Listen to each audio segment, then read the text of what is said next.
Très rapidement, Madame la Présidente, merci de la parole. Moi, je voudrais simplement souligner le travail important de Julien Paolini, puisque ce n'est pas un travail qui est un travail issu simplement du Conseil exécutif, ça a été rappelé, mais il faut quand même le rappeler à l'ensemble de l'Assemblée. C'est un travail qui s'est réalisé en échange avec les acteurs à travers des moments, les Assises de la montagne Montegros, Iscontri Diavorista.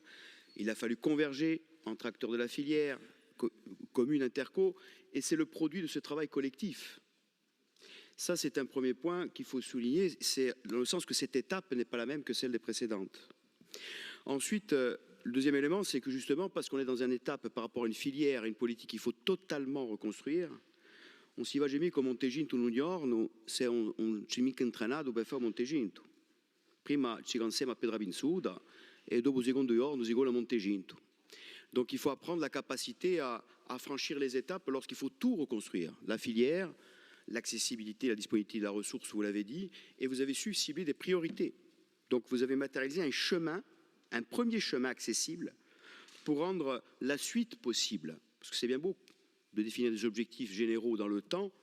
Lorsque l'on part de rien, soit on abandonne par rapport à la tâche et à la complexité de la tâche, et je crois que l'ensemble des acteurs qui sont là l'ont vu, soit on se donne d'un chemin viable, par étapes, accessible, communément admis entre acteurs, et on franchit les étapes, et au fur et à mesure que nous franchissons les étapes, l'objectif devient moins une chimère, moins quelque chose de théorique, mais quelque chose de totalement perceptible, et ça renforce la dynamique d'ensemble. Donc vous avez su faire des choix sur la disponibilité de la ressource, notamment sur la question de la formation qui a été souvent évoquée, sur la question évidemment de la labellisation à terminer, sur la vision multidimensionnelle de la forêt.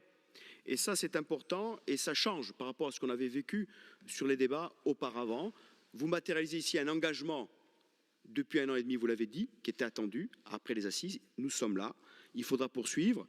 J'ajoute que d'autres politiques, vous le savez, sont à intégrer. Il y a la PPE, c'est un premier levier important, y compris de financement, puisqu'on parle de financement.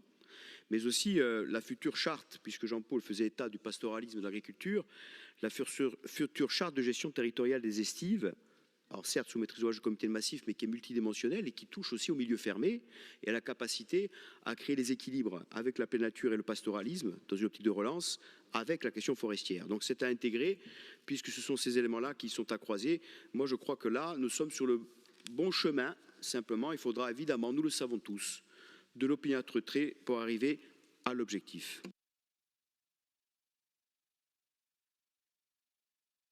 Y a-t-il d'autres interventions ?